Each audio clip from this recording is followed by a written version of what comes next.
Graça e paz, lindonas, graça e paz, meus amigos. Hoje, o nosso texto de reflexão está no segundo livro das Crônicas, capítulo 7, versículo 11.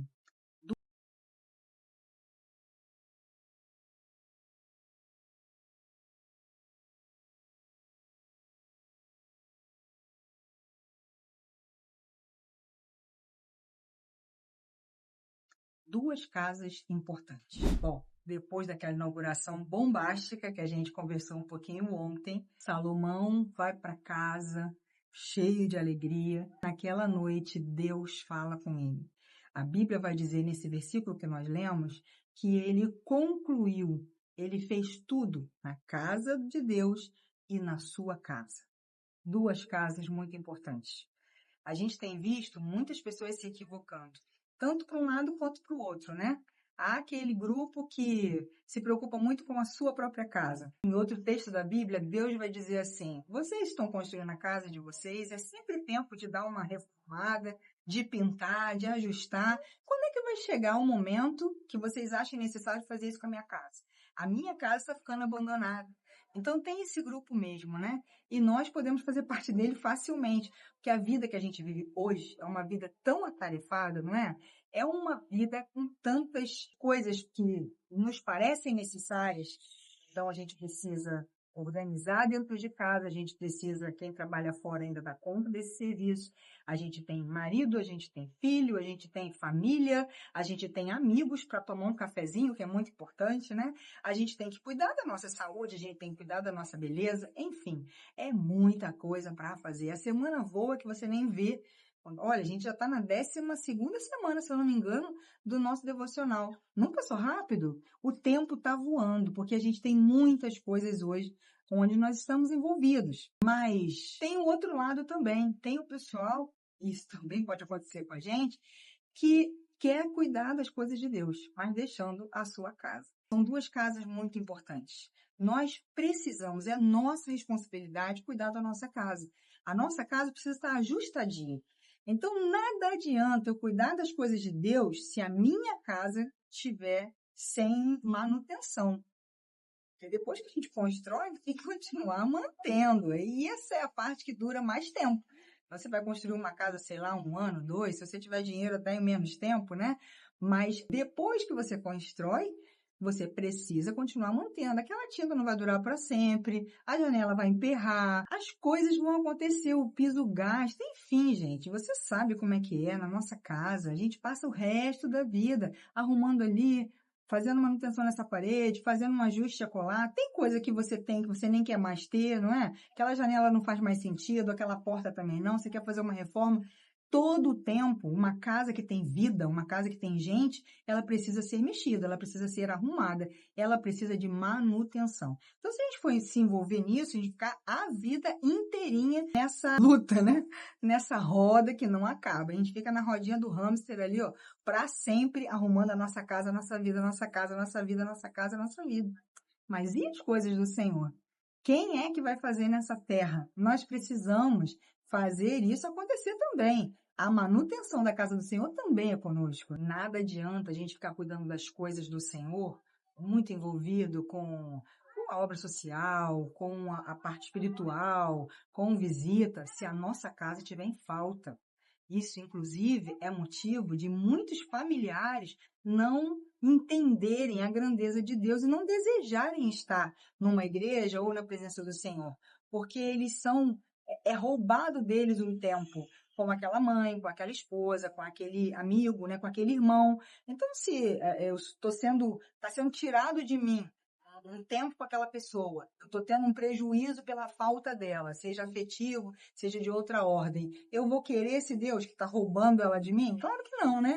Tudo nós precisamos desse equilíbrio para a casa de Deus e para a nossa casa. As duas casas são importantes. Ah, não, mas essa aqui, a de Deus, é mais importante. Primeiramente, Deus é Deus e igreja é igreja, tá? A gente precisa cuidar da nossa casa e cuidar da casa de Deus. Claro que Deus vem antes da família, mas a família vem antes da igreja. Deu para entender? Deus vem antes da família. Vem antes de qualquer coisa. Vem antes do meu marido, antes dos meus filhos. Deus lá no top 1, sem nenhum tipo de concorrência. Mas a igreja, ela vem depois. Então, nós precisamos cuidar da nossa casa. Se nós formos fiéis na nossa casa, os nossos desejarão ter o nosso Deus. Hoje, assim, eu acho que é um tempo para a gente pensar naquele cuidado que a gente precisa ter.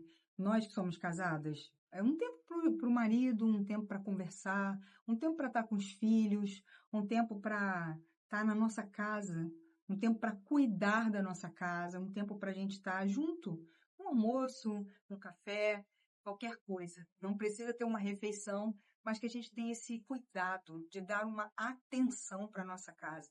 Dar uma atenção para a nossa casa não é só limpeza, não é só decoração. Aliás, é acima de tudo as pessoas. Isso engrandece o nome do Senhor.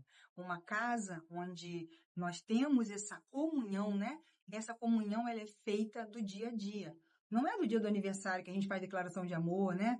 E eu acho até interessante que o pessoal enche o Facebook, o Instagram de declaração de amor. E às vezes pessoalmente nem fala nada, né?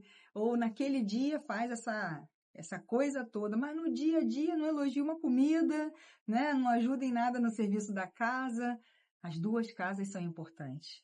E eu estou falando isso de gente crente, né? Porque a gente está falando aqui para todos que queiram ouvir. Mas, basicamente, é para pessoas que já têm um compromisso com o Senhor. E isso é algo que envergonha muito o Evangelho. Pessoas que se dizem cristãs, cuja casa é uma bagunça. A casa é totalmente desorganizada. O casal não está junto, os filhos não têm comunhão, vivem brigando, os pais não se dão bem com os filhos. As duas casas são importantes. Antes de subir, antes de fazer qualquer coisa no altar de Deus, a nossa casa tem que estar em ordem, a nossa casa tem que estar arrumadinha. E é claro, gente, que tem problema, todo mundo tem problema, não existe essa casa perfeita, né? Aquela daqueles programas lá antigos, né? Boa noite, John Boy, boa noite, Marianne, ou Família Margarina. Não existe essa família não, a gente sabe bem disso, tá? Não se engane, pastor, presbítero, diácono, evangelista, cantor, todo mundo tem probleminha na família. A gente faz o quê? Conserta. Manutenção. A gente precisa manter isso funcionando. E sem deixar faltar o que é para o Senhor. Lindo quando a gente consegue, né, estar com a família toda na presença do Senhor. Se não for possível isso, se a sua família ainda não está, né, rendida aos pés do Senhor, vai você. Mas não deixa de ir para cultuar ao Senhor, estando a tua casa em ordem. Não deixa a tua casa em falta para ir para lá, não. Mas ajeita lá, organiza, pede ao Senhor sabedoria. Eu preciso dessa sabedoria todos os dias, principalmente, né, quem tem algum cargo de liderança na igreja, para que a sua casa não envergonhe o evangelho. Muito pelo contrário, que sem palavras, a sua casa pregue o evangelho. Alguém entre na sua casa e fale, poxa, tão bom estar nesse lugar, tão gostoso estar aqui, que eu sinto Deus nesse lugar, sinto uma paz nesse lugar. Que a nossa casa seja uma extensão da casa de Deus. É assim que deve ser. E eu falei que são duas casas importantes. Quer saber de uma? Se a gente entender direitinho o processo, as duas casas são uma. A minha casa é uma igreja e a igreja acaba sendo minha casa. Então, as duas casas, na verdade, é uma extensão da outra e nós precisamos ser fiéis ao nosso Deus. Tudo que o Senhor nos der para fazer nas duas casas, nós precisamos fazer. As duas são muito importantes.